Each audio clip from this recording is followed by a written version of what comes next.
Yo, what is going on, everyone? Welcome to The Drop. I am joined, per usual, with my bud. Giordano Michelo. What up, bud? What's How up, are you? dog? Good, how you doing? Oh, I'm all right, man. I'm hanging in there. I'm a little sore. I've been boarding hard the last few days. Getting those last few days in. You got the glossy. I'm Bored probably a skin. little sunburnt. I've been riding sunglasses. Dang shades, of course. And it's just been crazy sunny, man. It's nuts.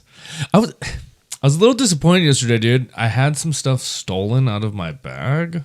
That was a little frustrating. Oh, that sucks. Top Yeah. of the hill, Highland Hills. Top of the hill, Highland Hills, man. It was weird though, dude. Like they only took. I have like special batteries for the GoPro, you know, and they just were gone out of my bag. But I don't know why. Like, why wouldn't you have taken the GoPro too? I don't know. The GoPro was in there and they The left that. GoPro was there. Everything And was the in there. Just the mics. 2 special batteries that I have. Maybe those are exclusive and they needed You them. have to get like secret pockets. I got a secret pocket in my backpack. I mean, this was like stuffed in my bag, in a bag with all the electronic stuff, and then also in my bag.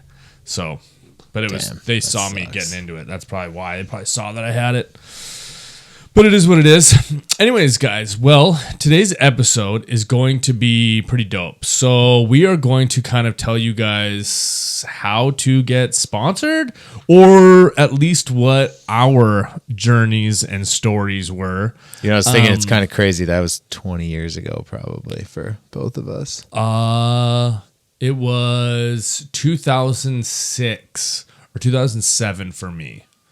So, yeah, I guess take that also for kind of a grain of salt. Maybe that's not the same way it is now, but Got sponsored before you, dude. yeah, my first sponsor was, well, actually, you know what? Let's get into it. Let's start that off. Who was your first sponsor? How did So- you do it? My first sponsor was Smokin' Snowboards. Well, I guess kind of it was like a little. So I started going to school at University of Nevada, Reno. Your and college then, kid, 18. Yep, 2006. And me and my buddy, well, more so my buddy, he started a little clothing company called Antics. So that was, I guess, like my first sponsor. You know what I mean? Antics? I remember that. Yeah. So anyway, I did a couple rail jams. Next thing you knew, I was getting some boards from Smokin' Snowboards. And then I did a few more contests, and different reps were like judges and things of those contests. Next thing you know, I was getting like some free DC boots. I was riding super old DC boots to begin with. I don't know if you guys remember those Phantom 4s that had like the air bladder pumps in them and stuff. I bought those. The gel toe caps and everything. Yeah, I bought those too. Did And, you get discovered like by the DC rep? Were you rocking their gear like when that I came was up? riding those boots, and they at that point they were probably like 7 or 8 years old at this point. You know, they were pretty old. I bought them when they were already like 2 or 3 seasons old. You know, just like because I could get them on discount. And then I had ridden them for probably like 3 seasons or so. So they were pretty old and pretty haggard. And the DC rep saw that, and I ended up like winning the little contest. It was like these Rome contests. And I remember those. yeah, and he was like, dude, let me get you some new boots. And next thing you know, he gave me a new pair of boots, and he gave me some outerwear. And this was before DC boards came around. But yeah, that was originally how it all came through. Then how'd you start getting boards from Smokin' Jay? Did you just saw you at an event or like kind of Yeah, curious so there was how this started? So there for was you? a little rail jam. Okay, so it was rather interesting. I was kind of homies with that dude Nick Visconti. If you guys remember him, and Drink coffee, do stuff. Is that drink what his- coffee, do stuff. Yeah. So he was homies with Smokin' Jay. I was kind of homies with Visconti just from like early season, like going up to the like early season, like not even the mountains were open yet, but just kind of like jibbing on like snow piles and stuff, like up in Mount Rose, things like that. And yeah, so I was doing this contest, this little rail jam that was at this bar in Reno called Fritz's. Shout out Derek. And they had this North Star rail that they had concreted into the ground in the back parking lot. So it was like always there, but it was like this, 20-foot down bar. And they would always have like these little rail jams on them. And I ended up doing that rail jam. I don't know if I won it or doing pretty good, but Nick Visconti ended up introducing me to Smokin' Jay. And he was like, yo, this kid rips. Nick used to ride for Smokin'. And then Smokin' was like, okay, I trust you. Like, come over and grab a couple like blem boards from the warehouse. They were right there in Reno. So that's how I originally got on smoking. Nice. But yeah, I guess my path was kind of like, my original path was by doing contests. That's where I like first met people. But then as I later went on, I always took snowboarding really like professionally.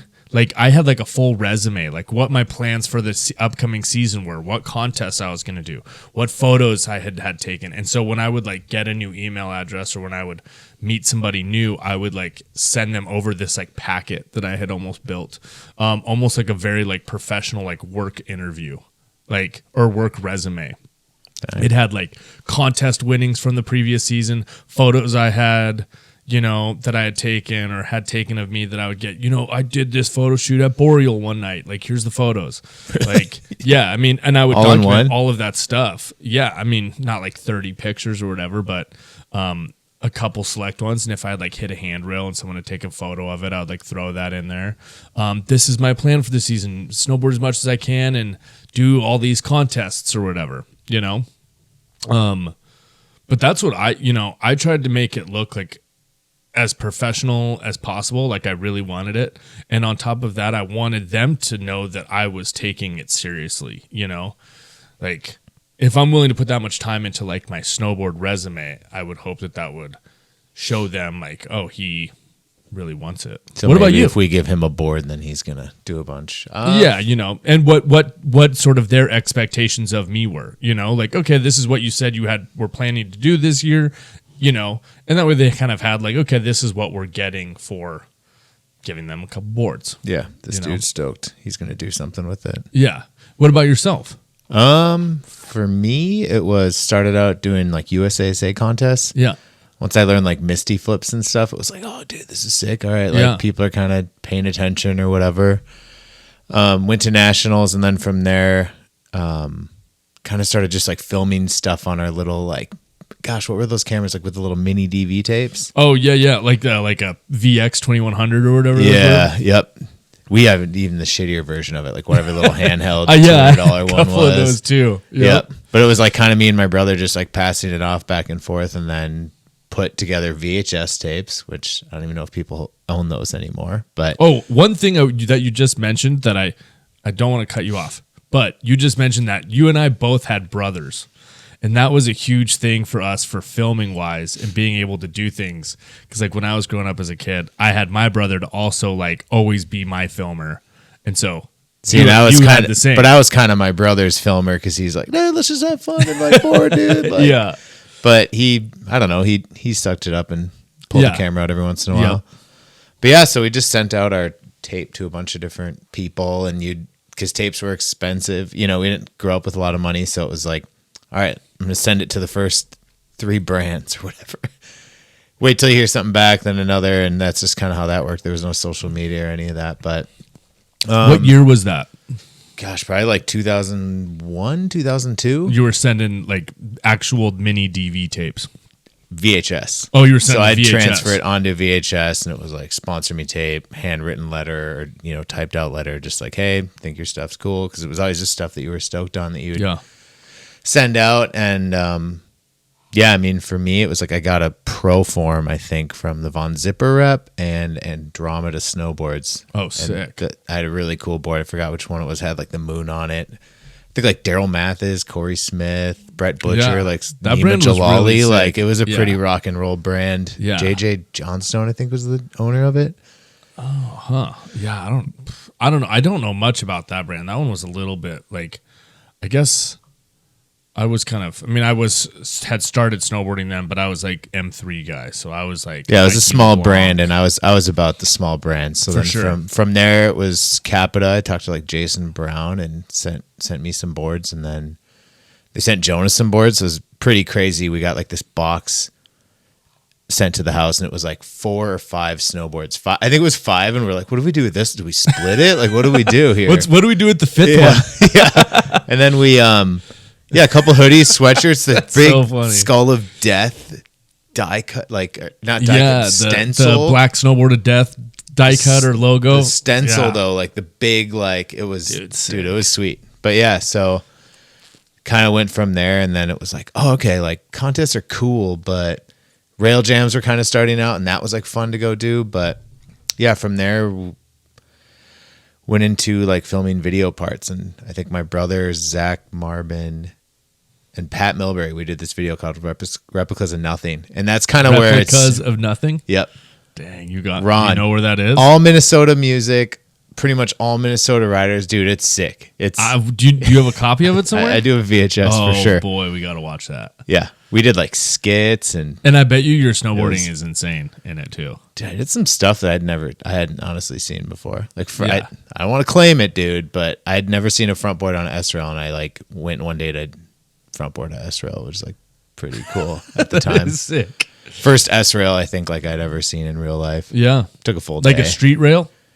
No, at a resort. At a resort, but okay. like no supports, you know, it was just Yeah. pole. It was like a street. But I remember like set the camera up and like, yeah, all day. Yeah. But yeah, that's kind of how it went. And then it was like, then you get to film for a bigger project. Then it was like, well, Bald Eagle came up, and then with that comes, all right, then get some gear from Volcom, and you know what I mean? Yeah. And it kind of carries on into other things. So yeah, I guess it was kind of contest for you, contest for me, but that kind of sparked the idea of like, all right, like, well, contests are fun. Like I liked jumping and slopestyle and stuff, but there's something about like the creativity. I think I saw like, honestly, it was like probably one of Corey Smith's video parts, and I was like, dude, this is like, you can do this in snowboarding. Yeah. You know, Jason Brown, like big inspiration. Like it was just fun to see that side of it. It's still kind of that way, I guess. Now with like reels and Instagram, you're like, well, it's kind of cool to like pick a song and put out your clips or whatever. It was kind of at that time with like the Kids Know videos / like Neo Proto videos. All those dudes were all doing pretty well-rounded stuff, but it seemed like about that time when people started to sort of separate themselves, like a really street heavy rider, you know, wearing jeans and not even wearing snowboard outerwear at all. If they didn't have to be riding a snowboard and wear snowboard boots on, they probably wouldn't have been riding that either. Yeah. Versus like the dudes hitting like huge backcountry jumps, you know, stuff like that. You're like DCP, those dudes doing insane backcountry giant jumps. And then you had like a Robbie Sell or a Corey Smith doing, you know, sick rails, like street stuff. Yeah. No snow at Super all. Just, artsy. Yeah. Yeah, it was cool. And then some of them, like, I think Corey probably had a front 5 on like one of those big jumps at Hood. Yeah. Right. And Or you're like Big Bear or something. in park jeans, shoots. like, yeah. like leather coat. And you're like, dude. Yeah. Dude. But so it was kind of cool. It was like snowboarding was in a fun spot of like, you were either like the contest guy doing X Games, because that was big then before Olympics was a thing, but just half pipe. And you could kind of choose one. All right, do you want to try to go magazine? Do you want to go Like video part editorial magazine? video. Do you want to try to be that Yep. dude, or do you want to be the contest guy? Yeah. And then there was like, you could also be that dude and kind of the contest guy riding in some of these like rail jumps or whatever. Yeah, and I mean, and those contest guys back then too were also, like you kind of just said, like they weren't just doing slope, like they were doing half pipe, they were doing slope style, they were doing, I mean, rail jams, but those weren't really quite a thing yet. And then you had other dudes that were like straight video part guys, pretty much, and even those dudes like Devin Walsh and Ika and all those guys were doing like handrails also, you know, like dudes you wouldn't even think about. Yeah. But they were putting out like full rail parts too. Yep. And so, yeah, it really was the difference, was editorial guy or contest guy. And then it slowly transitioned over to like contest guy, but now half pipe guy, slope style guy, you know? Yeah. And then and then like not contest guy, editorial guy, but backcountry or street snowboarder, you know? And yeah, those dudes that kind of blend the two over. Yeah, which there were plenty of people that did that. It was kind of cool. I mean, Kevin Jones. See it kind of like, dude, insane. He's still. I think he's still like underrated. It's kind of like that dude is like one of the best. Kevin, I don't know if you listen, but I don't consider you underrated. But I don't think that you should be. You're one of the sickest ever, though, for sure. One of the sickest. But I'm saying like you don't. I don't know when people are like their favorite snowboarder, like on. I mean, at the time, like right now, it would be like if Travis Rice was also winning X Games slopestyle right now. Yeah, you he know? did everything and doing crazy and put stuff. out like a crazy and putting out a video street part. Yeah, and doing like rails, which doing firsts like never been done. It's like hardway 450s on the rails. One of the coolest things I think stuff. one of my favorite things I think I saw him do is he did like this butter spin around nose press type thing on the snow, grabbing I think his nose, and I was like, dude, he did that plus like half cab nose press, like 25 years ago or something. Dude, I don't know. Yeah, ahead of his time, man. Yeah, it's crazy. I don't remember who it was, but yeah, those guys are all just like great snowboarders. Just overall, like all around insane snowboarders. But okay, we're kind of getting off topic like we like to do on the show. Anyway, if you were to recommend the route for a kid now to try and get sponsored, what do you think would be the best means of doing it? I don't know. I guess these days everything's kind of on Instagram, right? People, it's kind of like where your stuff is. You can hit someone up, I'm sure, and be like, "Hey, check out my 20 clips on Instagram." Like you can see the progression that way. I don't know. But who do they send it to? Do you think that they should? I mean, yeah. Do you reach out to the brand like? Do you just like directly? DM the brand? Like probably. But I mean, at that point, like I don't know how many events are. Like go to an event, go snowboard, like.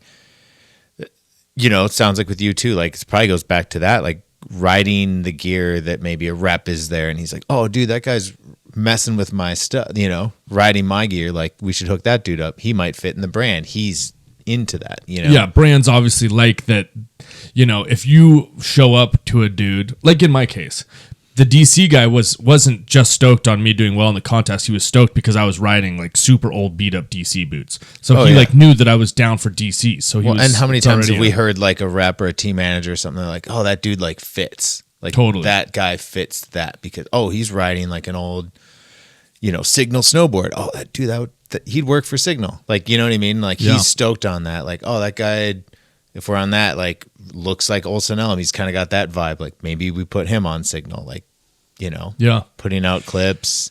I mean, film stuff with your friends, you know, like I'm going to kind of go a step even one closer than that is building a relationship with a shop. We kind of talked about shops a little bit ago, right? And the shop can be the one that connects you to the reps. It usually is. You know, so if you're close in with a shop and you're doing really well locally, especially if that rep isn't local per se, they're going to be able to reach out to that rep for you because they already have the relationship with them. But I think reps are always the best way to start.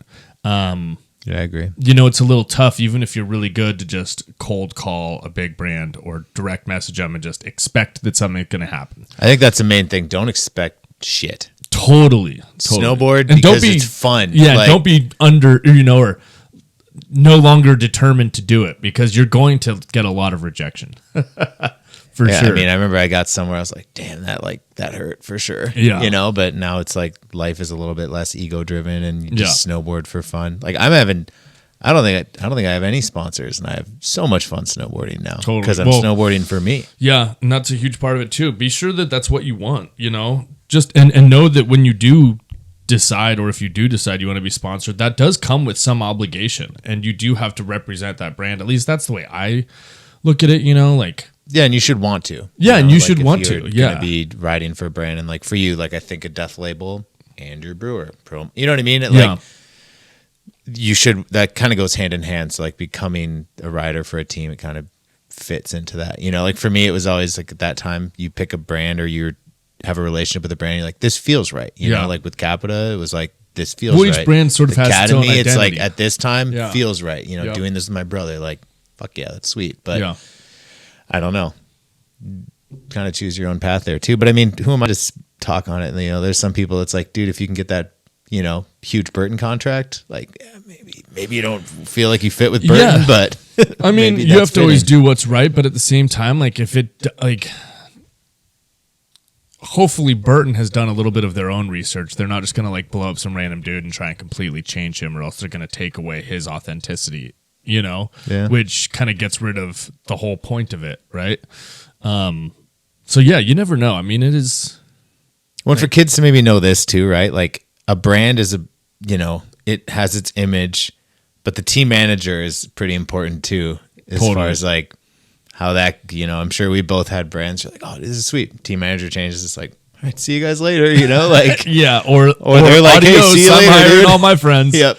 Yeah. No, that's definitely happened. But yeah, it's just part of it, man. You just have to know it's going to happen, and that's it. But yeah, I guess moral of the story: getting close with your shop, have them recommend to the reps you, or if you have a company that you want them to reach out for, and you're comfortable with that relationship, pursue it. And yeah, also, I mean, I know out in like California, a lot of those reps and things like that have their own social media pages, so you can always just DM them or message them. And I feel like you'd be surprised. There's a lot more local dudes and a lot more local reps that are actually looking for people than you think. Oh yeah, they're out there. I mean, my first offer ever, it was Palmer back in the day. Yeah, it was like just reps on me riding. I was like, oh dude, I don't think I fit with that, but thank you. Like, they're out there. They're out there. I was a team manager of a snowboard shop. Yep. You know, and you're definitely looking out and like, all right, that dude. Mm-hmm. Like, you can kind of, and then that builds, right? Then I had a relationship with the reps, and I could be like, oh, this dude would fit. Like, well, and that's kind of like have someone curate that like, and help you out with that. The other thing too about those reps is they're all friends with each other also. So maybe the dude who's the rep for, let's just for argument's sake, say Academy Snowboards. If you start riding for him, well, guess what? One of his friends is going to be the rep for 32 Boots. And obviously, if he's putting trust in you to give you boards and is stoked on what you're helping him out with or what you're doing, then he's going to recommend you to the 32 Boots guy. Now, next thing you know, you got a boot sponsor. And next thing you know, you've got a binding sponsor. And that dude does goggles. Like it's... Yeah. And so and then you can kind of build really off that. Totally. Yeah. You know, then, all right, after a while, like, you know, hey, we think you're sick here, but I think you're ready to talk to the team manager. Here, we sent them stuff, you know, and then it kind of builds off of that. Yeah. I'm assuming it's still kind of like that. It's got to be. I mean, I would assume it's still like that. I feel like there's a lot of expectation. I feel like kids nowadays just feel that they should instantly be getting a lot more. Oh, kids are kind of like, I did a double cork, like fucking pay me. Like, you know? Where's my money? And even like kids that are doing really, really sick. I mean, I think that there's really underrated kids, and I think that there's really overrated kids, you know? I think there's dudes that probably shouldn't be getting what they're getting, but they're getting it. And then there's other dudes that aren't getting anything that should be getting it, you know? So... yeah. What's the saying? It's all about who you know and who knows you, but most importantly, who knows you. Yeah. Yeah, true. Just be a good person, right? Build some good relationships and see where it goes. Start relationships. Start with that shop. Present yourself in a way that you want to be seen, and do what's best for you, you know, and make sure you don't try to change your own identity to fit something else. If that's not for you, because you can sniff that, dude. Like if you're from the brand, you're like, yeah, okay, like, yeah, I know what you're doing here. Like it doesn't really work, you know. You don't want to be a clone of someone else. Like be yourself, be genuine. Kind of just, you know, snowboarding's all about like being influenced by certain things, and you kind of take your favorites into, you know what I mean, like curating who you are, I suppose. Absolutely, yeah. And I think just not being. You can see through the bullshit. Like I think most people can. So just don't do that and be yourself, ride, have fun. And people are going to see that. Like you're going to see if that dude is having fun, you know, and like, I'd want to work with that person if I was a brand, like not the person who's just super serious. Like, well, and he's probably going to be killing it too, because he's just riding and not trying to be something he's not. Yeah. Yeah. So anyway, Jordan, my dude, thanks for hanging with me. Thank you, dude. Thanks for stopping by. Yeah. We're going to have to snowboard before the snow is gone. Oh, my gosh. I can't believe it. But the season is upon us, you guys. I know. It's nuts. Thank you guys so much for joining along with us. And until next week, we will catch you soon. See ya. Adios.